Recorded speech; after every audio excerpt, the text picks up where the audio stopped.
Pathophysiology and clinical aspects and treatment of uterine prolapse in cows. Pathophysiology can be sporadic. It's more common in dairy cows, especially 12 to 24 hours after calving.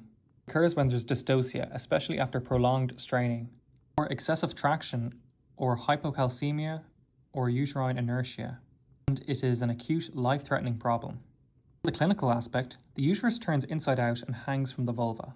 Vein compression can lead to blood flow disturbance, which can cause edema, shock, and necrosis. Also increases the weight of the uterus and the size, which makes it difficult to replace.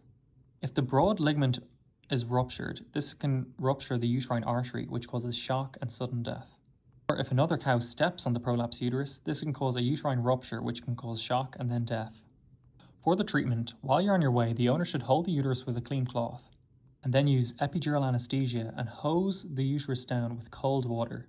Coat the uterus with hygroscopic powder, such as sugar, to reduce edema. Clean and disinfect the uterine surface and surroundings. Evaluate the surface tearing. If there's a full thickness laceration, repair with simple continuous vertical mattress. Suturing, and if there's severe necrosis, have a amputation and remove the uterus. When replacing the prolapse uterus, gently push the uterus back inside with your fists, not your palm. This is because the fingers can perforate the uterus. The uterus can be quite long, so you need helpers.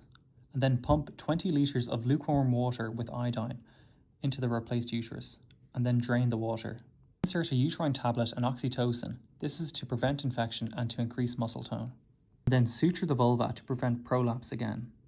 The prognosis depends on the timing, the parity, the calf viability, and the metabolic or musculoskeletal diseases. Survival after 2 weeks post-incident is around 80%. The 20% mortality is from shock. And there's often a decreased conception rate after prolapse in around 80 to 30% of cases.